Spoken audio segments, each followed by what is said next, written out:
AI image editors don't have to replace your creativity. Instead, they can just be used to skip the most time-consuming steps in your editing workflow, something I think we can all get behind. But the perfect AI image editors work with you, not for you, which doesn't seem to be the case for most of the AI tools that seem to come out every other week. So that's why I partnered with Adobe to share 3 of the best AI image editors in the Adobe ecosystem to get more from the tools most of you watching this channel use every day. Starting with Adobe Firefly, you'll see one of the best AI image editors online and how you can use simple prompts to transform your images. Firefly is ideal for one-click background removal, background replacements, or even exploring editing styles to get inspired for new directions to take your own photos. From there, we'll dive into Adobe Photoshop on web with its endless array of tools that make it by far the most capable AI image editor you could choose, combining some of the best parts of Firefly with a layer-based, non-destructive workflow that anyone serious about their work will care about. Finally, we'll talk about Adobe Lightroom and its impressive AI features that make transforming your photos easier than ever before, especially if you're tight on time. Adobe Firefly on web is the best AI image editor online, most ideal if you want the fastest possible results or just find Photoshop overwhelming. Since it's web-based, you can use the tools from any device regardless of specs, unlike software-based programs. Plus, everything in Firefly is commercially safe and includes third-party model integrations all in one place, such as Nano Banana and Topaz Labs directly within Adobe Firefly. To me, the highlight feature of Firefly is the fact you can edit images using prompts rather than traditional sliders. The caveat is that it's regenerating your entire photo with the described edits applied, so I wouldn't suggest this as a complete replacement to something like Lightroom or Photoshop. So here in Adobe Firefly, I've imported a photo and I want to find some edit inspiration here. Now, you could of course still use this to edit your photo and then share it online, but I'm going to use this example to give me some ideas that I could then take into Lightroom or Photoshop, for example. So anyways, we need to first describe what we want to do here. So let me type something in. So here is the prompt that I'm going to be using, essentially just describing that I want to have more of a warm morning feel in this image and take away some of the attention from the foreground sides of the road. But once we have that in, we now have a couple of other options that we can choose, which is the model. The one that I'm going to use is the Nano Banana one.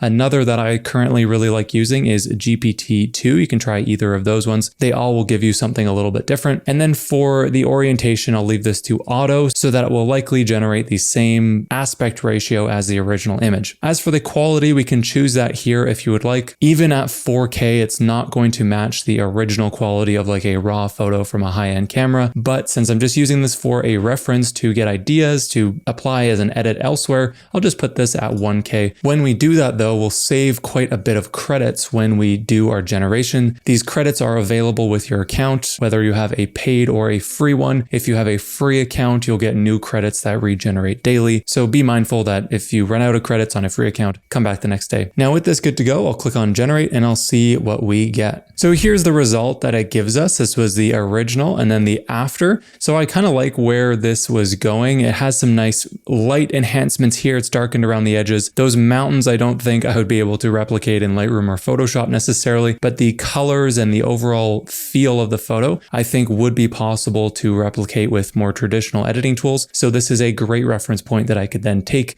into other programs. But if the AI version of this photo was good enough for you, then I mean, you can go ahead and use this photo as well. When it's viewed on a small screen, it's still going to look really high quality, especially if you were to render this at a higher resolution. In this case, I was using just the 1K option. But let's go and look at another example of how we could use Firefly to edit our images. This time, let's go and use some of the other tools available to us in Firefly because I want to create a composite image with this cool cologne product photo. But to begin, we need to remove that background. So I can just click on remove background. It'll automatically scan the photo and do that for me. Then maybe I find some of the words distracting here. So I can click on remove and then I can use this tool to just paint over the things that I don't want. And then it will remove those for me when I commit to my changes. Now our image is prepped, so we could go and put it into a fun composite product photo. Going back to the prompt option, I'll choose my model once again. I'll set the orientation to be classic and I'll use the 4K for this option. And I'll use Google search, which means it's going to pull some information from online to get better ideas for how that image will be created. Now this is the prompt I'll use to describe how I want this image used. And I'll click on generate to see what we get.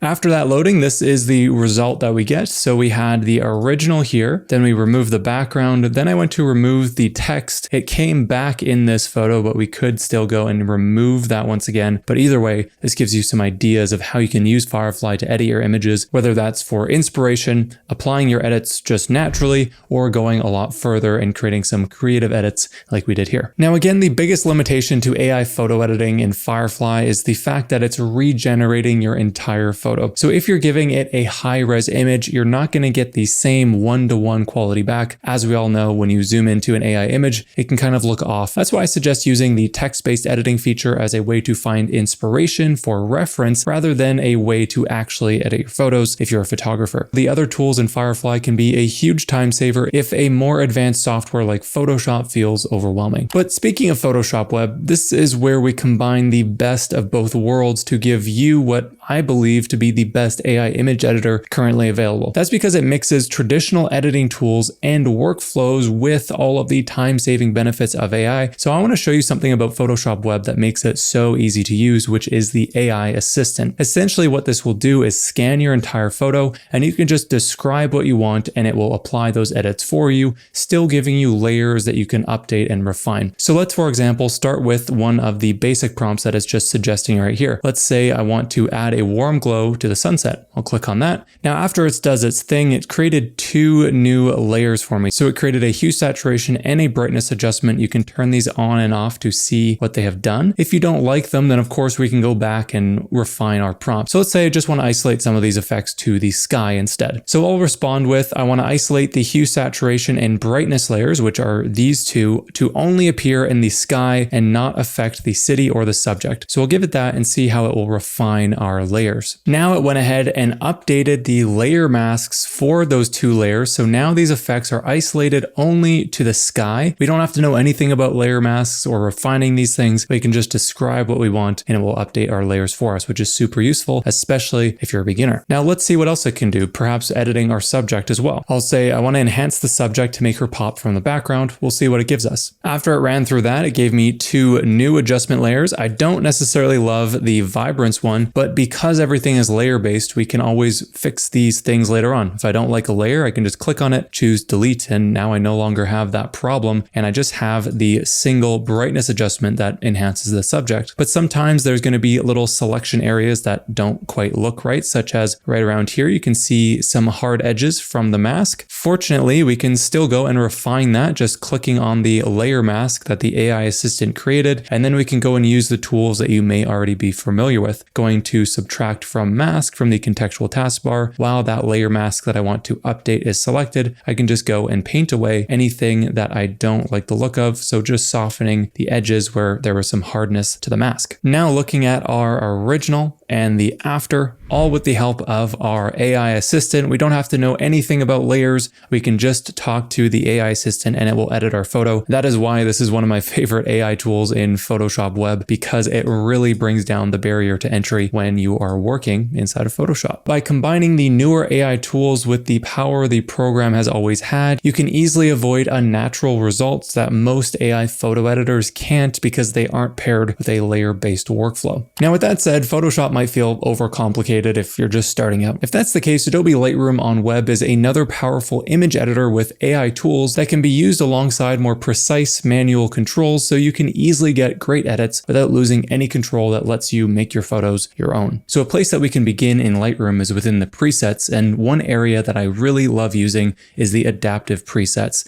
These basically will scan your whole photo and select different parts of your image to apply localized adjustments along with a more general edit as well to get you a beginning point for your image. So for this photo, I'll use the Adaptive Landscape Spring 2 preset. And once that's applied, we can use our slider here to change the intensity of that. Now, odds are you're going to add a preset like this and you're going to want to fine tune it to make it your own. So that's where we can go into the quick actions panel next. So the first adjustment I'll go to is the subject one, which will scan your photo and select what it thinks the image is about. In this case, that's obviously the temple here. I'll then go to the background, see what this can give me here. It's selecting both the foreground bricks and the sky, so I can maybe balance that out a bit. but I would actually love for that sky to pop even more. So that's where we can use our sky quick action and the emphasis slider once again, but rather than just using the emphasis slider, we can also add a preset to that area. One that I really like is the blue drama, so I'll click on that one. It's going to apply that preset, and now the amount slider here is changing the intensity of that blue drama preset into the sky. So this is already adding a really nice punch to the image. Finally, going to the architecture slider, I'll play around with this to see if we can add a little more contrast to the building here, as well as I'll choose the straighten perspective since there's a little bit of a lens warping here with that. That just straightens out the image nicely for me. So already we have a really great result going from our adaptive preset and then adding our quick actions. But then we can further make this our own with our manual editing adjustments, going into the edit section. And here I can edit things like the exposure, the contrast, the white balance, the color. So I'll go ahead and just add a little bit of contrast, making those whites pop a bit more, bringing down the blacks to add some more contrast and intensity there, lift up the shadows just a little bit, and refine these other sliders until I'm happy with the result. Now with those edits complete, first using our adaptive preset, then going into the quick actions, and finally refining everything with our manual exposure adjustments, we get this awesome before and after that took very little time to do. And with the help of presets, you really don't need that much experience in Lightroom to get great results in your edits. Lightroom on the web is the perfect example of AI photo editing tools that don't take away from your creative control. They're used to speed up your workflow and dramatically lower the barrier to entry for high quality, professional looking edits. Adobe Firefly is going to be best for those that want edit inspiration that they can take into Lightroom or Photoshop, or if you just want fast, task specific edits. The text to edit photo editing is super useful for beginners because you can transform your photos with basically no experience, and there's other useful tools like one-click upscale, remove backgrounds, or generative expand to do a lot more than just editing the colors of a photo. It's also great for easy background replacements for compositing, as you saw in that cologne example, and you can use some of these tools for free when you have an Adobe account. You'll get some daily generations of credits that you can use